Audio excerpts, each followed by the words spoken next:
everyone, my name's Maddie. Hey everyone, I'm Kate. Hi guys, my name's Bree. Hi guys, my name's Donna. Hi everybody, my name's Rachel Franks. I think I have applied for maybe 10 jobs, give or take.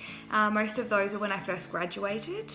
I've had one group interview and I've had 3 one-on-one interviews. I applied for lots and lots of jobs, lots of Queensland health-based jobs. I interviewed for some grad jobs in the official grad job rounds as well, with no success unfortunately, but that's okay. It was definitely a bit of a learning experience and a point of reflection, it didn't go to plan, didn't really work out the way I wanted it to, but that's okay. I received some really good advice along the way. So I think I've applied for about 10 to 15 different jobs. I've interviewed about 6 or 7 times. So I interviewed for some of the new grad Queensland health positions, which are very, very competitive. So I wouldn't really go into those interviews expecting anything from them. However, they were a really great experience. So yeah, it was good practice and good to sort of start getting into the interview process, I suppose. Honestly, I have no clue how many jobs I applied for. There were way too many, and I only got interviewed for about 3 or 4. So just keep putting yourself out there. Obviously, the position I got in the end was quite a competitive one, and I feel like that just really shows how unpredictable interviews and applications go. So just keep putting yourself out there, something great will come along, and just don't get discouraged by the process. The biggest tips would be to get others to proof your application. You want your application to be easy to read, but you also want it to stand out. In terms of interviewing, take your time, ask clarification, know that it's okay to go back to a question if you wanted to add something. Try not to let your nerves get in the way, show your personality a little bit. Often I found that is quite a big element or part of what they're looking for is your personality and how you would fit in the team. So try not to let your nerves change who you are. Practice in front of a mirror. But I guess, take your time. Practice with each other as well. Your peers are your biggest asset, I guess, in a way. So use each other to practice and give each other some tips and suggestions as well. Write a cover letter that really reflects that you've done your research and is kind of specific to that organisation. I know they tell you that a lot in uni, but it's because it's true. And in terms of your interviews, it sounds really cheesy, but just be yourself and be really honest about the experiences that you've had at uni as well as the ones that you haven't had, and the caseloads that you feel really passionate about and the ones that you feel like you're going to need more support in because you haven't been exposed to them. I think employers really appreciate that. If they're going to take on a new grad, they just kind of have a better idea of where you're at and what supports they're going to need to put in place for you. A really good piece of advice would be to start a folder with all of your information, all of your paperwork in it. So print out copies of your resume, print out copies of your vaccination history, all those different things, your testament, put it all in a folder. Most of the time, your employers are all going to want the same things.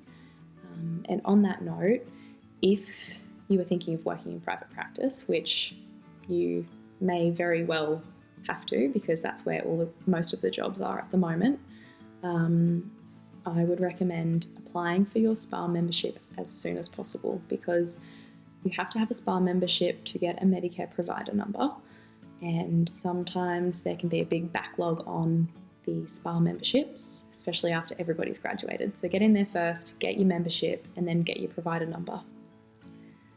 My best tips for applying for jobs is apply for only the ones that you're really interested in and you can see yourself working in that position.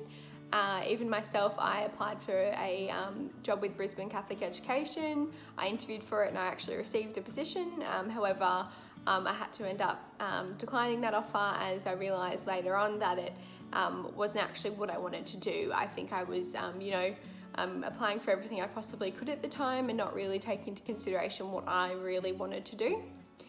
And in terms of interviewing, making sure that you're yourself, however you put your absolute best self forward. Know lots about the organisation, what their values are, what the role will encompass, and have some really great questions prepared about the role to make sure that the interviewee knows that you are interested in the position enough to do your research and know some things, but also be interested in learning some more than what's just written on the application. I can only really talk to the adult interview process because I never went through a paediatric interview. And my biggest tip I can give you is treat it like a Viva. Bring in your Viva notes, your 1 page of notes that you've got prepped. Bring them in with you because, yes, there will be case-based questions. I think that's as much as I can say. And my other tip for interviews is just be your genuine self. Obviously, a little bit nervous in interviews, but they're looking for your values, your personality, whether you will fit into the team, and vice versa. You should really be looking whether you will fit into their team. And you won't know that unless you're just being yourself, and hope for the best. People are paying for a service and they're looking to me to be the expert on why the kid isn't talking yet, or why their autistic child has all these behaviours, or whatever it might be, and I don't have the answers to a lot of those questions. And so I find that to be a little bit of an uncomfortable position to be in from time to time. But other than that, everything's pretty positive. I mean, one of the real nice things about it is that you get paid for all the things that you were doing for free on placement. So even though sometimes I might have to bring work home or whatever at the end of the week, I get paid, and it's kind of like, oh, that's right. You have that extra benefit. I also really enjoy having time to do research into tricky clients or into like presentations that really interest me, which like I found that tricky at uni, being on placement and having all your other uni assessments to get through and just being tired and whatever. Like you might have had a client that you really wanted to delve into, but you just don't physically have the time or the energy. Now I have more of that, and that's really great. And I've just had some really awesome learning opportunities this year, PD and that sort of stuff. So I think that's a real positive. So the best things of the profession that I've found so far are definitely, first off, you're doing what you work so hard to do. You're helping and you're empowering people every single day. I often find that you can be a small light in a patient or family's darkest and scariest times, and that to me is really empowering. But lastly, and I think one of the best things I love about the profession is working part of the team. So whether that be the speech pathology team, or if you're in a more of a rural caseload, your wider allied health team. But that's definitely one of the biggest things that I love about the profession is the team element of our work. Some of the worst things, I really had to think about this one. I'm probably scraping the bottom of the barrel a little bit, but I guess sometimes you don't always have the outcomes you want, which can be really sad. In adults, you can be surrounded by really sad situations, sometimes a bit of death as well, and sometimes you might get the odd case that will really affect you, and it's something that I guess you learn from and grow from and acknowledge and continue on, but that's something that I guess I don't like part of the profession, but that's the way it is. 3 of the best things would be no longer being a student, working in the real world with real people is super, super rewarding, and just basically being out there and feeling like a speech pathologist rather than a speech pathology student is awesome. Being able to be autonomous is really, really nice. They're not really the worst things, but I think 3 of the most challenging things would be time management. When you're working with, every person you're working with has needs. So making sure you don't run over time in one session, so you're providing an equitable service for everybody, can be really challenging. Another really challenging thing would be feeling overwhelmed at times and feeling like you don't really know anything. However, almost everybody in the allied health team who I've spoken to has said they felt like that when they started. So I guess try not to feel overwhelmed by it and just know that you're not alone and it's a normal feeling. And I think the third thing, I guess, flowing on from that would be feeling like I didn't have enough knowledge or experience in a certain area to work there necessarily. So, for example, I never had an acute adult placement, so applying for this job was really intimidating for that reason. However, they know that, and they know that they'll need to give you some support and training for that, so it's okay. So I guess my advice for that would be, don't overlook opportunities because you feel like you haven't had enough experience in that area during uni, because you're a new grad and that's what this first year is about, is getting as much experience as possible across, whatever areas you may be interested in. So yeah, just go for it. So the best part about being in the profession is that I get my weekends back. I'm not spending weekends looking at PBL notes, doing assignments. So you guys have a lot of weekends to be looking forward to, as well as you just feel confident, I guess. Confident in your knowledge, and you feel like a professional. I remember when I first got my ID badge that said speech pathologist rather than student speech pathologist. I was very, very happy. The worst part is probably that it's really quite difficult to have formal professional development in terms of like going to workshops and doing those type of active learning things, which I genuinely really like and I do miss. So take the opportunities that you have now and learn as much as you can, and then really advocate for yourself when you do start working that, you want to be actively learning in a formalised setting. The best things about being in the profession has probably included not sitting at my desk all day and all night studying and not having a social life, and also being poor. Having income and, getting out there and doing the job that I've been waiting to do has been really great. I love going to work. I love working as part of a multidisciplinary team, and I also really enjoy making an impact upon the lives of my patients. Some of the downfalls of working in the profession have been, I have noticed that it has been a little bit tricky to advocate for the role of the speech pathologist at times. As in, sometimes I feel speech pathology isn't recognised enough within hospital context across some disciplines. For example, if, nursing staff are wanting to be generous and kind and compassionate towards patients by, making them a cup of tea to make them feel better, but unfortunately, that patient might be on moderately thick fluids, they haven't recognised that, identified that, and hence given patient thin fluids, contributing to, a world of problems for myself and also the patient. That has been quite challenging. But I definitely think the benefits of working in the profession greatly outweigh any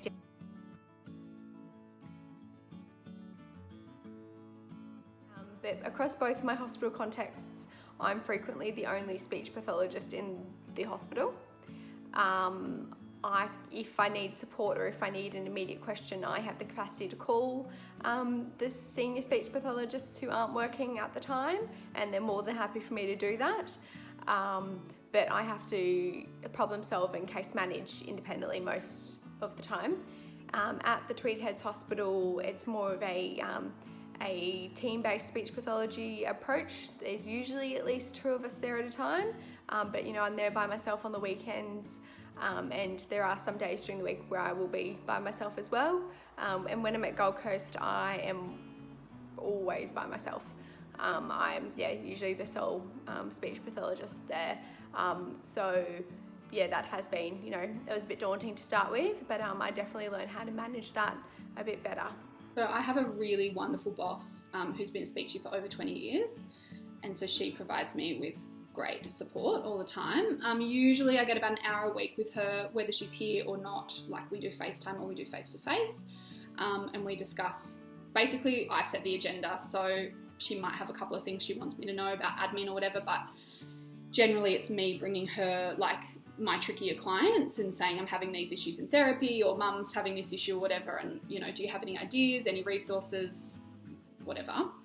And so we kind of just troubleshoot those issues. It really can be more or less than that. It's pretty driven by me. So if I want to talk to her, like both days that I work on my way home, like I can call her and say this was a tricky day and I need help with this, or I might have 2 weeks where she's not as available and I'm kind of cruising with my clients and we don't do it. But again, that's up to me. I also have a senior speechy at work who is amazing, who has worked with a lot of the same clients that I've got for a long time. So she's really worth her weight in gold for things that pop up through the day. She's just in the next room. I didn't have that at my first job. I didn't know when I started, but most of the other employees, and actually pretty much all of them, were new grads, so it was kind of like the blind leading the blind. So working somewhere where you've got a senior speechy there to support you is also really incredible. I've learned a lot from her. And I also do my own research into clients, and we still use our cohort Facebook page that we set up at uni to share resources and ask for advice and stuff like that. So I encourage you guys to keep those Facebook pages active and use each other's knowledge. I am very, very lucky with the amount of support I get in my current role. I have 1 hour a fortnight of sit-down, one-on-one supervision, and that can be supervision in any way that I like it. So it might be talking back and reflecting on cases, it might be work shadowing my senior, it might be getting them to work shadow me with a complex patient. I also have supervision, I guess, ad hoc almost every day really. It might just be me seeing a tricky patient and calling my senior and saying, hey, I've just seen so-and-so on the ward, this is what they presented like, this is what I saw, this is what I've done, what do you think? And it might just be talking through that case. In some situations I sometimes feel out of my depth or out of my I guess breadth of knowledge in some cases, and that might mean me reaching out to a senior and getting them to come down and see that patient with me, so a bit of informal supervision there as well. I guess that is a perk of being in a bigger speech team. As I mentioned earlier, I did come from a bit of a rural generalist background where in one situation I was at a site by myself. I didn't have any other speechy on site with me. So that really meant giving my senior who was off-site a call or VCing tricky cases, talking through tricky cases after or during. I think any way that you can get your hands on support, even if it's not face-to-face, utilise it.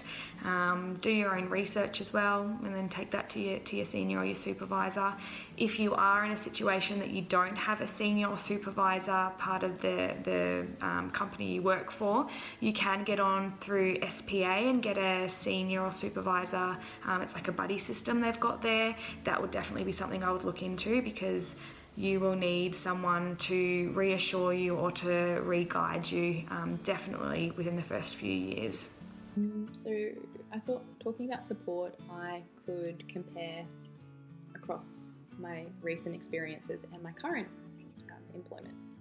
So support looks very different in private practice compared to the public setting. In private practice, with 2 employers, I was getting really good support, but not with the other. If you are a new grad and you're working in a clinic and there's no one there with you, there should be someone available to you on the phone at all times. It's just, anything less is just not okay. Or at the very least, you should have a designated time each day to kind of catch up about things, because let's face it, with the NDIS, the private sector, so many complex cases are coming in now. So you just really need to make sure you get that support. At the moment, in my new role, I'm getting so much support. When I'm at the bigger hospital, I'm sitting in an office with at least 4 or 5 speechies who, have had years of experience. I can ask them those nitty-gritty kind of questions just on the fly, but I also have booked in supervision Eventually it'll be once a month. At the moment it's once a fortnight, but really I've just been asking lots of questions as I go. So I'm pretty much getting supervision on a daily basis. Yeah, so I work in a very supportive department, and that support can vary from quite informal, where I'll just grab a speechy on the ward and ask for a second opinion, or more formal support. So I meet with my supervisor once a week, and that might be to talk about cases or professional development, or just a rant to look after my emotional self. And I meet with the team leader every month, and that might be just to track how I'm going, whether there's anything else I want to be doing within the team. And then we also have a new graduate network, so one within the speech pathology department at the Royal Brisbane, as well as a Queensland Health Speech Pathology new graduate network that involves teleconferences, I think every couple of months or so.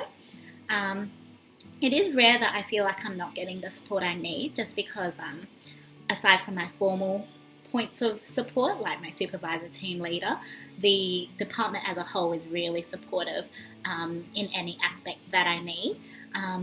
But if I was feeling like I wasn't getting the support that I wanted, I think it's really about advocating for yourself. And we all have a professional development plan that we have to do each year. And if I feel like there might be a goal within that plan for myself that isn't being met, I will always bring that to my supervisor or my team leader, being like, look, I've mapped this out as a goal that I want to achieve this year. I don't feel like it's being addressed very well. Is there anything additional that I can do or we can do together to help me meet that goal?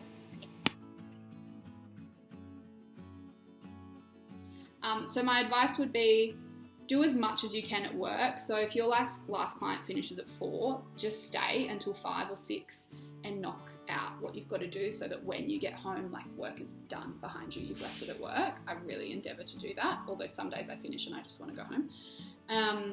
If you do have work to take home, try and do it on weeknights. That's what I do. So mentally I'm kind of like, Monday to Friday I'm working, whether I'm working there or working for myself, whatever, I'm working. And then my weekends are my weekends. So even if I have to come home and do stuff, I try and do it on my weeknights. Because after so many years at uni of having to do assessments and things on the weekends, they're pretty sacred to me now, and I don't want to spend my weekends at home working.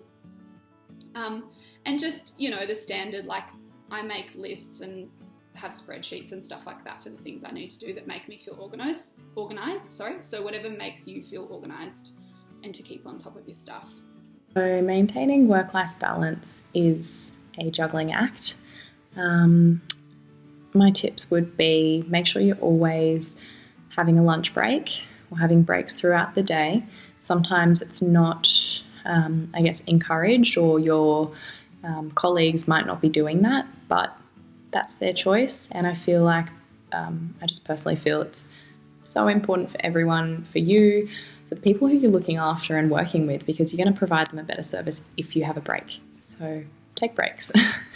I guess work really hard, but also look after yourself, because if you can't go to work, then you can't provide a service. So I guess doing what works for you, taking vitamins, eating healthy, de-stressing, whatever that looks like for you, do those things. I mean, you've been doing them throughout the course. What else? Trying not to go to work, come home, do paperwork if you need to, and then also doing some professional development kind of stuff. Like, that's just too much. You need to have kind of that separation. I have always remembered Simone saying that she would take her lanyard off when she got home. So having maybe some kind of ritual to separate, okay, I'm not at work anymore, I'm at home. I actually use that, and it's really good advice. So do that. So like I mentioned before, everyone has a PDP, so a professional development plan for the year, and it's basically like a learning goals contract where you set out your goals for the year and what you want to achieve. And straight off the bat, one of the goals I wanted to achieve for the year is to have work-life balance. I thought it was really important, being my first year out, to not have any bad habits and to really make that work-life balance a priority. So some of the things I put into that goal was to have work hours and then switch off hours. So my work hours are 8 to 4:30 every day. So in my PDP, I said leave work at 4:30, period.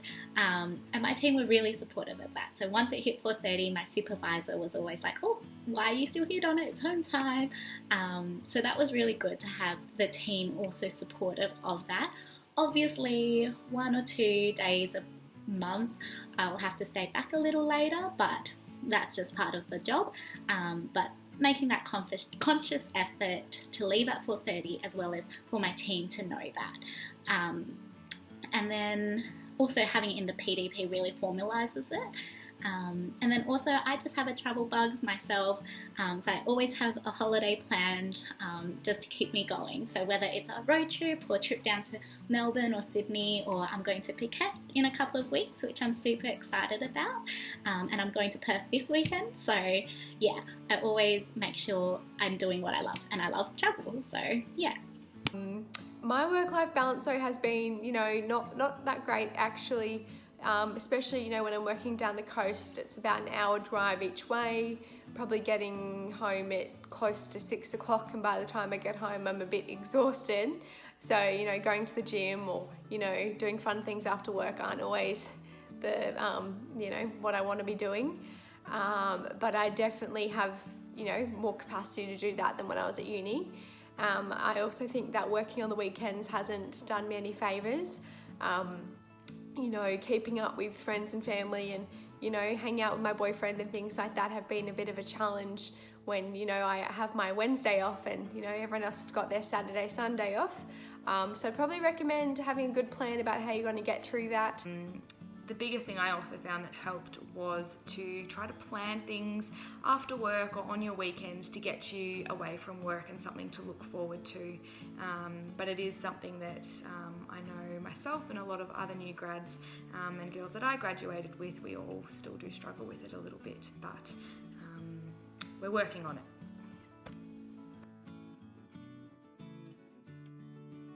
So I wish someone would have reminded me that while I am a new grad and don't have as much experience as other clinicians who I work with,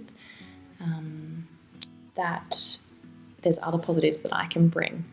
For example, being up to date with the current knowledge and research that we've gotten through the uni course, and providing patient-centred practice would be a huge one, because there's a lot of clinicians out there who, I guess they've fallen into that pattern of, going to work and getting their job done. And I guess also feeling really time pressured, like they have to get things done really, really quickly. Whereas I feel like as a new grad coming into it, I'm sort of more like, well, no, I really want to provide a good quality service. I want it to be patient-centred, so I'm going to take the time to do that.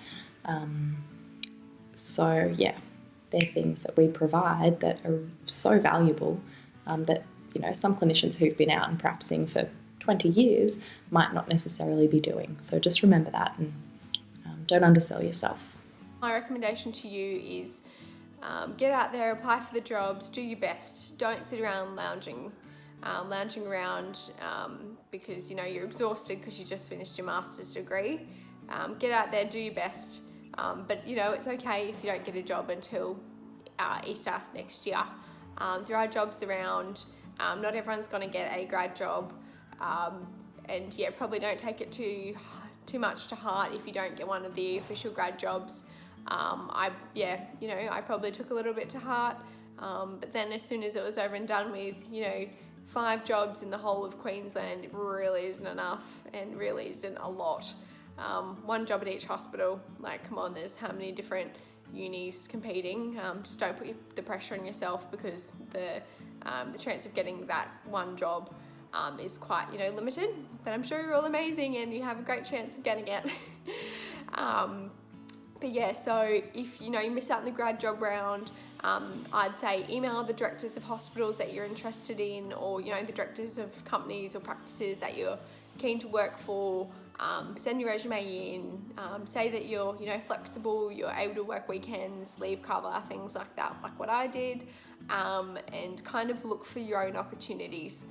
The first job you get might not be for you. You might go through 2 or 3 or 4 in the first year or 2 until you find the right fit, and that's okay too.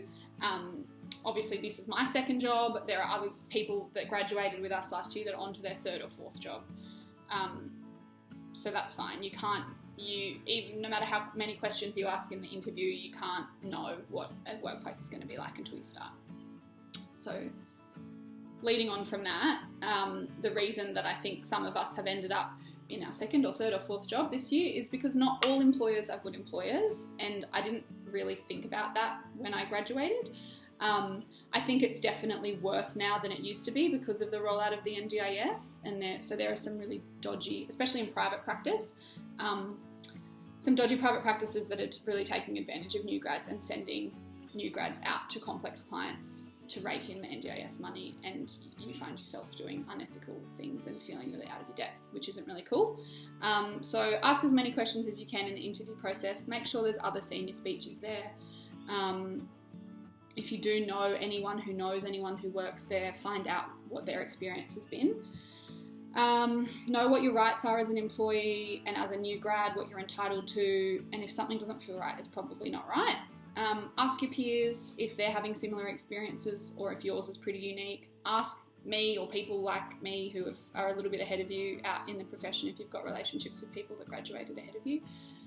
I talk to Simone a lot, so staff are really good too because they know what you should be expecting and what you shouldn't be having to put up with. So I know it's a really stressful time coming up, applying for jobs and doing all of that. And I know everyone's capacity to be able to do this is very different depending on your own circumstances, but I strongly encourage to make the most of that summer between finishing uni and starting work, because it's such a great time where you're just so happy to have closed that chapter of your life, have no responsibilities, give or take, for a period of time, and just having a break, it's probably going to be quite rare that you get a break that lengthy ever again. So for me, I'm a Perth girl, so most of my family and friends are in Perth, so I spent that summer just lazing around at home, spending time with my loved ones, and I think it was the reset that I needed to go back into work or start work really energized and ready to go for it. Whereas I know some people, and sometimes you just have to, went straight from uni and started working as soon as exams ended, and they were really burnt out. But if it's possible for you to really have that break, enjoy your time with your family and loved ones, and maybe do some travel, I'll be very jealous, and just enjoy that period in your life, because that'll go very quickly, and then it's hard to have that downtime back again. You are not expected to know everything. Uni used to say that to us all the time, but you're not. No workplace is going to expect you to walk in as a new grad and not need help with anything. It's just not possible. Ask questions and research, lots and lots of research, seek support wherever you need, but most of all, continue to reflect and self-evaluate. I know when I went through the course at Griffith, we did a lot of self-reflection, and they gave me some great tools. Hopefully they're still doing that, because you will continue to use them throughout your career, really. I don't know any speechy that I work with that doesn't have some sort of form of self-reflection that they use. So set yourself up with some good self-reflection tools and good habits. You are bound to make mistakes. You are bound to second guess yourself. You are bound to be stressed, feel like you're drowning and have absolutely no idea what you're doing. And that's okay, you're not alone.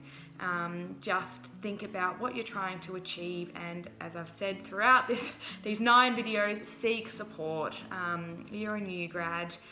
That's expected. You're not going to be frowned upon, or your skills aren't going to be questioned because you're asking questions. So definitely seek support. But my biggest tip would be enjoy it. New grad years are really fun. I've loved mine. Coming to the end now, but I have really enjoyed it, and I hope you guys do too. Very good.